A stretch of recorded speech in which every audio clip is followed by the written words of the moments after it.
Uma coisa que eu posso dizer é que a fala do Flávio Dino sobre o Charlie Kirk, assim, irritou muito aqui, tá? Foi um negócio assim que, se o Flávio Dino queria isso, eu acho que ele queria, ele conseguiu.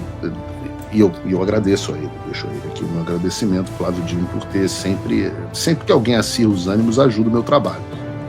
E Fico muito infeliz.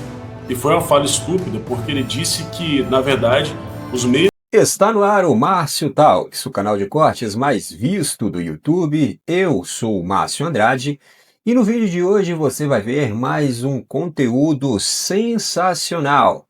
Portanto, se inscreva no canal, deixa o seu comentário, deixa também o seu like. Se liga aí! Hoje fui mais ou menos informado do que vem por aí, algumas opiniões foram ouvidas, não sei a integralidade, não sei exatamente a integralidade do que vem, mas tem muita coisa que eu não posso dizer, obviamente, porque se eu disser, há uma quebra aqui de confiança, e tem coisas que têm impacto econômico, inclusive para o Brasil, mexem com o mercado de capitais, etc. Então a gente precisa ser muito cuidadoso no que a gente vai dizer. A preocupação que você levantou é uma preocupação legítima, né? Eu sempre disse que há dois cenários, né? A gente vai pegar o Alexandre. Se a gente vai pegar o Alexandre indo só no Alexandre é uma coisa. Será que a gente vai ter que... Eu sempre falei, né? Usei aquela metáfora do Batman Cavaleiro das Trevas, de será que a gente vai ter que queimar a floresta inteira para pegar o bandido da Birmânia? E há esse risco. Quando a gente sanciona todo mundo, o sistema se fecha, e uma vez que o sistema se fecha, ele entra numa posição de tudo ou nada e passa a tentar consolidar o máximo possível o poder. Eu diria que há algumas diferenças importantes entre, por exemplo, o Brasil e a Venezuela. A Venezuela é um país com uma economia pequena, concentrada em um setor que foi para a mão do Estado. Então, a Venezuela não tinha uma oligarquia tão robusta quanto a oligarquia brasileira. O Brasil é a 10ª economia do mundo, 8ª, 9ª, 12ª, como você quiser, mas é uma economia com muitos bilionários em muitos setores. O Brasil é uma potência no agro, o Brasil é uma potência na parte de proteína, o Brasil é uma potência em várias indústrias, etc., etc., que tem um grau de poder e uma capacidade de pressão que a elite venezuelana não tinha, porque uma das primeiras ações do Hugo Chávez, antes do Maduro, foi a nacionalização da PDVSA e de todos os ramos de óleo e gás no país que concentravam boa parte da riqueza venezuelana. Então, eu não acho que a gente tem exatamente... O que eu quero dizer é o seguinte: os agentes públicos brasileiros não têm a mesma capacidade de consolidação de poder que tem os agentes venezuelanos. A outra diferença importante é que eu sempre digo que as sanções, os remédios diplomáticos, eu comparo esse comunismo autoritário. Comunismo autoritário é pleonasmo, né? Mas essa instauração desses regimes comunistas como um câncer. E é quase que uma coisa meio clichê você falar, mas é uma analogia muito, muito boa nesse caso. Porque o câncer, quando você descobre ele em estágio muito pouco avançado, ele é fácil de você tratar, né? Eu, por exemplo, descobri agora, 2 meses atrás, que eu estava com um princípio de câncer de pele. Era uma coisa que podia virar, não sei o que, blá, blá, blá. Eu fui no médico, ele foi lá, tirou um pedacinho das minhas costas, falou: olha, disso aqui você não vai morrer mais. Se eu não tivesse feito isso, 15 dias sem fazer jiu-jitsu, tudo certo, vida que segue, hoje já volto pro tatame. Se eu não tivesse feito isso, eu talvez precisasse tirar um pedaço maior das costas. Se eu não tivesse feito isso, talvez se espalhasse pelos meus linfonodos. Aí eu tinha que fazer remoção, não sei o que, talvez tivesse que fazer uma radioterapia. Se eu não fizesse, aí precisava de quimioterapia, talvez entrasse em metástase, talvez pegasse os meus órgãos, e aí os remédios não vão funcionando mais. E você vai precisando de remédios cada vez mais duros e cada vez, até que uma hora não tem mais o que fazer, o paciente morre. A Venezuela chegou num ponto onde ela já não é mais um Estado. Ela não é mais vista pelo governo americano como um Estado. Então, ela é, hoje, eles falam, o Nicolás Maduro não é um líder legítimo da Venezuela, ele é o chefe de um cartel chamado Cartel de Los Soles. E eu acho que os Estados Unidos, quando adotam essa postura com a Venezuela, por exemplo, eles já estão falando o que eles vão fazer, que é a última etapa, que é você utilizar o seu poderio militar para tratar algo que deixou de ser uma nação e passou a ser um agente hostil. Isso é o último estágio. No caso do Brasil, é como se nós estivéssemos na Venezuela em 2005. E os Estados Unidos estão aplicando remédios que eu acho, eu creio e eu oro para que ainda sejam efetivos contra o nosso regime. Então, talvez, por exemplo, eu vou dar um exemplo aqui prático. Cancelamentos de vistos. Cancelamentos de vistos são muito efetivos. Eles têm uma pressão muito forte. Mas, no caso do Brasil, cancelamentos de vistos apenas não funcionam mais.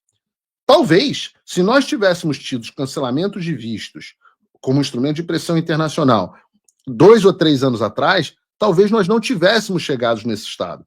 Mas nós chegamos. Aí agora cancelamento de visto não funciona mais. Então a gente precisa de um remédio mais duro, que foram tarifas e sanções magníficas a indivíduos. Agora são remédios mais duros. Há remédios mais duros que esses? Há remédios mais duros que esse. A Rússia, por exemplo, recebeu uma série de sanções que são mais duras do que essa. Você ficar fora do sistema financeiro internacional, você sofrer embargos de determinados produtos, né? Para quem não sabe, aqui embargo é quando os Estados Unidos proíbem outros países de fazerem algum tipo de comércio com o Brasil, e eles têm um poder efetivamente de fazer isso em larga escala. Então, há muitas medidas que ainda podem ser tomadas que são mais duras. O que a gente está tentando fazer, e isso vai responder a sua pergunta, é causar o mínimo de dano possível de forma mais cirúrgica possível para não gerar um caos social e econômico no Brasil desnecessário, digamos assim. Paulo, aqui a gente recebeu a notícia da prisão do assassino do Charlie Kirk, e a gente queria saber se você tem alguma atualização aí da mídia americana, porque aqui a gente foi informado de que parece que ele confessou para o próprio pai, o pai teria entregue. Eu queria saber se você recebeu alguma informação aí nos Estados Unidos, se tem alguma informação circulando que ainda não chegou aqui, porque a imprensa aqui é terrível, né? Vocês estão sabendo melhor do que eu, porque eu estava imediatamente antes do Fio Diário, eu estava conversando com o pessoal do Departamento de Estado e entrei no programa, então não sei nem dos últimos acontecimentos tão bem quanto vocês. Uma coisa que eu posso dizer é que a fala do Flávio Dino sobre o Charlie Kirk, assim, irritou muito aqui, tá? Foi um negócio assim que se o Flávio Dino queria isso, e eu acho que ele queria, ele conseguiu, e eu agradeço a ele, deixo a ele aqui o meu agradecimento, Flávio Dino, por ter sempre que alguém acirra os ânimos, ajuda o meu trabalho. E foi uma fala muito infeliz. E foi uma fala estúpida, porque ele disse que, na verdade, os meios repressivos trazem a paz. Portanto, quando o aparato de punição do Estado funciona, existe paz. Quando existe o perdão, não temos paz. Então, ele criticou o indulto do Trump. Acontece que o Trump não era presidente quando tomou um tiro na orelha. Os aparatos de repressão do Estado estavam, na visão do Dino, em pleno funcionamento. Pô. Então, quer dizer, é um sofisma. Ele foi, na verdade, ele agiu de uma forma muito cretina para poder justificar a barbaridade. Ou seja, ou você vai ser preso pelo Estado, ou a gente vai te matar na rua. É terrível, a fala foi horrorosa, realmente. Tem mais um chat aí, Paulo. E não foi um agente... É claro que tem que haver repressão estatal aos criminosos. Isso aí é a noção de Estado, pressupõe isso. Só que não é o caso, né? O caso da Irina, lá da ucraniana, talvez se enquadre melhor no que o Flávio Dino está dizendo, porque alguém que tem 14 passagens na prisão e que não foi preso. Não foi preso por quê? Não foi preso por conta das políticas da esquerda representada pelo Flávio Dino.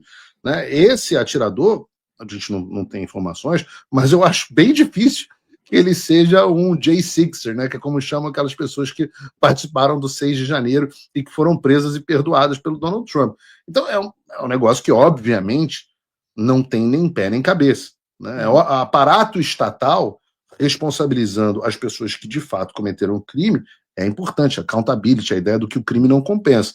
Agora, aparato estatal para pacificação através da repressão política funciona. Se você olhar na China, por exemplo, não tem nenhum problema de instabilidade política na China. Todas as pessoas que geram algum problema são mortas, enviadas para campos de concentração. Na União Soviética funcionava numa paz que era a Coreia do Norte, então é uma paz que você não tem, você pode andar na rua à vontade, você só não pode não sorrir quando olhar para a estátua do grande líder. Mas fora isso, não tem nenhum perigo de alguém roubar seu relógio, né? Não tem nenhum perigo de alguém te dar um tiro, não tem. Então, no final das contas, a paz, o estado de paz que o Flávio Dino quer é o estado da Coreia do Norte. O Brasil está passando por um momento muito delicado. As instituições, o poder legislativo, o judiciário, o executivo, estão completamente perdidos e estão completamente prejudicados, sem credibilidade, e tudo isso por conta de ações de pessoas da alta cúpula desses poderes. Pois bem, os três poderes, o poder legislativo, o judiciário e o executivo, eles tendem a estar harmônicos. Pelo menos é isso que diz a Constituição, deveria ser harmônicos, né? Deveria ter um equilíbrio entre os três poderes, cada um fiscalizando o outro, né? Na questão dos freios e contrapesos. A própria Constituição diz isso. Porém, na prática não é assim que funciona. O que a gente vê hoje no Brasil é justamente um poder sobressaindo sobre o outro. Então, o que acontece? Isso necessariamente vai refletir lá na ponta, ou seja, no indivíduo, no povo, na sociedade. Tá? Mas, ao que parece, as ditas autoridades não estão nem aí para esse negócio, né? Não estão nem aí para as instituições que elas próprias pertencem, né? Então, a coisa está em uma tônica de projeto, na verdade, já vem de muito tempo, aquela coisa do projeto de poder, no poder pessoal, né? Todas as ações são em benefício próprio ou em benefício da minha ideologia política, da minha visão de mundo. Então, essas pessoas que estão nessas instituições, elas arrogam para si todo esse poder e traz essa tônica de visão de mundo para dentro da própria instituição, né? E, obviamente, quando isso acontece, aí há uma corrupção própria, né, de corromper a própria instituição. Ou seja, o Brasil está em um patamar em que a alta cúpula que governa, que dirige o país, né, ou seja, pessoal do Poder Executivo, começando pelo Presidente da República, aí tem o pessoal do Judiciário, começando lá pelo STF, aí tem o pessoal do Legislativo, começando lá pelo Senado,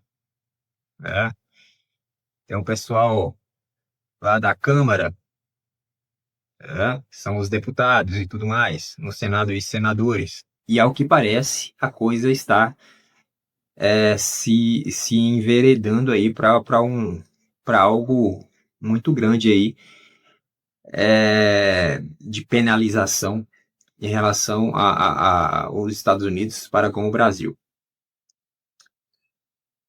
É isso. Essa é a situação em que o Brasil se encontra, essa é a situação em que a população brasileira, a sociedade do Brasil, a nação brasileira se encontra. Por esse vídeo é isso, se inscreva no canal, deixe o seu comentário e deixe também o seu like. Até breve.